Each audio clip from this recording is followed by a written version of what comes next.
ಈಗ ಸತ್ಯ ಯಾವತ್ತೂ ಕೂಡ ಮುಚ್ಚಿಡಕ್ಕಾಗಲ್ಲ ಜಾಸ್ತಿ ದಿವಸ. ಈಗ ನಮ್ಮ ಮೇಲೆ ಆಪಾದನೆ ಮಾಡ್ತಿದ್ರು, ನೀವು ಕೊಟ್ಟಿದ್ದೀರಿ, ನೋಟಿಸ್ ಕೊಟ್ಬಿಟ್ಟಿದ್ದೀರಾ ಅಂತ. ಇವ್ರೇನು ಮಾಡಿದ್ರು?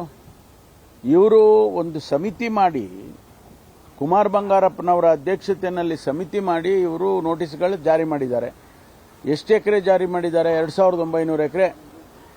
ಇದು ಸಿದ್ದರಾಮಯ್ಯನವ್ರ ಕಾಲಕ್ಕೆ ಬರೀ 300 ಚಿಲ್ಲರೆ ಎಕರೆ. ಯಾರ್ದು ಜಾಸ್ತಿ? ಯಾರ ಮೇಲೆ ಆಪಾದನೆ ಮಾಡ್ಬೇಕು ನಾವು? ಈಗೆಲ್ಲ ಇವರು ಇಡೀ ರಾಜ್ಯ ಸುತ್ತ ಕೊಟ್ಟಿದ್ದಾರಲ್ಲ ಬಿಜೆಪಿ ಮುಖಂಡರುಗಳು, ಅವರಿಗೆ ಇದೆಲ್ಲ ಅರ್ಥ ಆಗಬೇಕು. ಅವರೇ ಮಾಡಿದ್ದು ಅಂತ ಬಹುಶಃ. ಯಾಕೆ ನನಗನ್ಸೋದು ಬಸವರಾಜ್ ಯತ್ನಾಳ್ ಹೊರಟಿರೋದು ಬಿಜೆಪಿಯವರು ಮುಖಭಂಗ ಮಾಡೋದಕ್ಕೆ. ಯಾಕಂದ್ರೆ ಬಿಜೆಪಿಯವರು ಹೆಚ್ಚು ಮಾಡಿದ್ದಾರೆ ಅಂತ ಹೇಳಿ ಗೊತ್ತಾದ ಮೇಲೆ ಕೂಡ ಹೊರಟಿದ್ದಾರೆ ಅಂದ್ರೆ ಅವರು ಬಿಜೆಪಿಯವರಿಗೆ ಮುಜುಗರ ಮಾಡೋದಕ್ಕೆ ಹೊರಟಿದ್ದಾರೆ ಅಂತ ಅನ್ಸುತ್ತೆ ನನಗೆ. ಇಲ್ಲದ್ರೆ ಯಾಕೆ ಹೋಗ್ತಾರೆ ಅವರು? ಅದೇ ಇವತ್ತು ಹೋರಾಟ ಮಾಡಿದ್ದಾರೆ, ಇದನ್ನೆಲ್ಲ ಎಕ್ಸ್ಪೋಸ್ ಮಾಡೋದಕ್ಕೆ ಮಾಡಿದ್ದಾರೆ ಅಂತ. ಯಡಿಯೂರಪ್ಪನವರು ಕಾಲದಲ್ಲಾಗಿತ್ತು, ಬೊಮ್ಮಾಯಿಯವ್ರ ಕಾಲದಲ್ಲಾಗಿತ್ತು ಅಂತ ಬಂದಿದೆಯಲ್ಲ, ಅದಕ್ಕೆ ಅವರಿಬ್ಬರನ್ನು ಎಕ್ಸ್ಪೋಸ್ ಮಾಡಬೇಕು ಅಂತ ಹೊರಟಂಗೆ ಕಾಣಿಸುತ್ತೆ. ಸರ್ಕಾರದ ವಿರುದ್ಧ ಕಾಣೋದಿಲ್ಲ.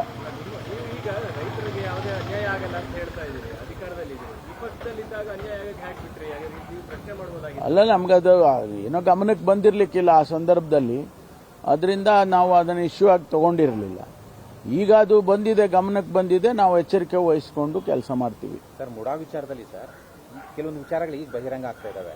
ಈ ಜೂನ್ 28ನೇ ತಾರೀಕಿಗೆ ಲೋಕಾಯುಕ್ತ ಸರ್ಚ್ ವಾರೆಂಟ್ಗೆ ಅಂದ್ರೆ ಭೈರತಿ ಸುರೇಶ್ ಹೋಗಿ ಹೆಲಿಕಾಪ್ಟರ್ ತಂದ್ರು ಅಂತ ಏನು ಆರೋಪ ಇದೆ. ಅದಕ್ಕೂ ಮುಂಚೆನೆ ಸರ್ಚ್ ವಾರೆಂಟ್ ರೆಡಿ ಮಾಡ್ಕೊಂಡಿದ್ದಂತಹ ಲೋಕಾಯುಕ್ತ. ಆದ್ರೆ IAS ಅಧಿಕಾರಿ ಒಬ್ರು ಭೈರತಿ ಸುರೇಶ್ ಹೋಗೋಕೆ ಮುಂಚೆನೆ ಮುಡಾ ಕಚೇರಿಗೆ ಹೋಗಿ 144 ದಾಖಲೆಗಳನ್ನು ತಗೊಂಡು ಬಂದಿದ್ದಾರೆ ಅಂತ ಆರೋಪ. ಎಲ್ಲೊಂದ್ ಕಡೆ IAS ಅಧಿಕಾರಿ ರಕ್ಷಣೆ ಇತ್ತು ಮುಡಾ ಹಗರಣದಲ್ಲಿ, ಏನೂ ಆಗಿಲ್ಲ ಅಂತ ಬಿಂಬಿಸೋದಿಕ್ಕೆ ಅಂತ ಆರೋಪ. ಲೈಕ್ ತನಿಖೆನಲ್ಲಿ ಅದೆಲ್ಲ ಬರಲೇಬೇಕಲ್ಲ. ಈಗ ಯಾರೇ ತನಿಖೆ ಮಾಡಲಿ ಈ ವಿಚಾರಗಳೆಲ್ಲ ತನಿಖೆನಲ್ಲಿ ಬರಲೇಬೇಕು. IAS ಮಾಡಿದ್ರೋ, IPS ಮಾಡಿದ್ರೋ, KS ಮಾಡಿದ್ರೋ, ಅವರೆಲ್ಲ ಈಗ ಅಷ್ಟೊಂದು ಫೈಲ್ಗಳು ಎತ್ಕೊಂಡು ಬಂದಿದ್ದಾರೆ ಅವರು ಅಂತ ಅಂದಾಗ ಅದು ತನಿಖೆನಲ್ಲಿ ಗೊತ್ತಾಗಲೇಬೇಕು. ಲೋಕಾಯುಕ್ತದವ್ರು ಮಾಡಿದ್ರು ಆಗುತ್ತೆ, ಇನ್ಯಾವುದೇ ಏಜೆನ್ಸಿ ಮಾಡಿದ್ರು ಆಗುತ್ತೆ. ಅಧಿಕಾರಿಗಳು ಕೂಡ ರಕ್ಷಣೆಗೆ ಮುಂದಾಗಿದ್ರು ಅಂತ ಆರೋಪ. ಅಲ್ಲ, ಅದು ಬರಬೇಕಲ್ಲ. ಯಾವ ಅಧಿಕಾರಿ ರಕ್ಷಣೆ ಮಾಡಕ್ ಹೊರಟಿದ್ರು ಅದು ಬರಬೇಕಲ್ವಾ? ತನಿಖೆನಲ್ಲಿ ಬಂದಾಗ ಅದು ಒಂದು ವೇಳೆ ಆ ರೀತಿ ಕಂಡು ಬಂದ್ರೆ ಕ್ರಮ ತಗೊಳ್ತಾರೆ. ಯೋಗೇಶ್ವರ್ ಅವರು ಸುವರ್ಣ ಸಂದರ್ಶನದಲ್ಲಿ ಒಂದು ಮಾಹಿತಿ ಹೇಳಿದ್ದಾರೆ. JDSನ ಶಾಸಕರಿಗೆ ಪಕ್ಷದಲ್ಲಿ ಅಸ್ತಿತ್ವ ಇಲ್ಲ, ಒಕ್ಕಲಿಗ ನಾಯಕತ್ವ ದೇವೇಗೌಡರು ಇಂದ ವಿಮುಖರಾಗ್ತಿದ್ದಾರೆ.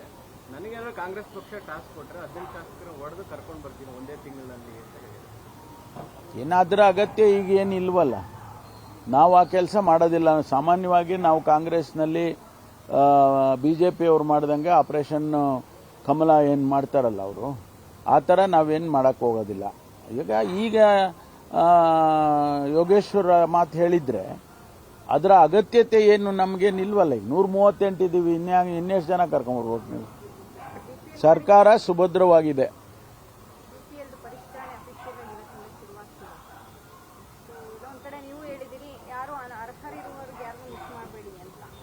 ಮುಖ್ಯಮಂತ್ರಿಗಳು ಹೇಳಿದ್ದಾರೆ, ನಾವು ಎಲ್ಲರೂ ಕೂಡ ಹೇಳಿದ್ದೇವೆ.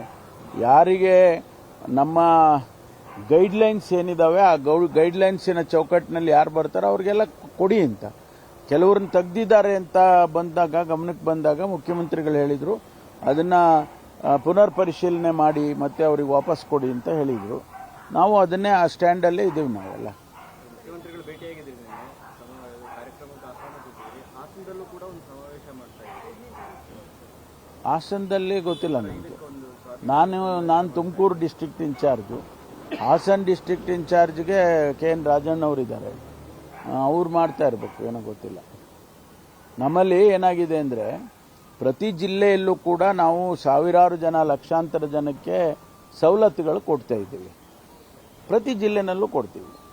ಅದಕ್ಕೆ ತುಮಕೂರು ಜಿಲ್ಲೆನಲ್ಲಿ 1,46,000 ಜನರಿಗೆ ಈ ಥರದ್ದು ಈ ಏನು ಫಲಾನುಭವಿಗಳನ್ನು ಗುರುತಿಸಿ ಅವರಿಗೆ ಈ ಏನು ಸರ್ಕಾರದ ಯೋಜನೆಗಳಿದಾವೆ ಅದನ್ನೆಲ್ಲ ತಲುಪಿಸೋಂಥ ಕೆಲಸ ಮಾಡ್ತೀವಿ. ಈಗಾಗಲೇ 8 ತಿಂಗಳ ಹಿಂದೆ ಒಂದು ಮಾಡಿದ್ದು, ಈಗ ಮತ್ತೊಂದು ಈ ವರ್ಷಕ್ಕೆ ಸೇರಿದಾಗೆ ಮಾಡ್ತಾ ಇದ್ದೀವಿ.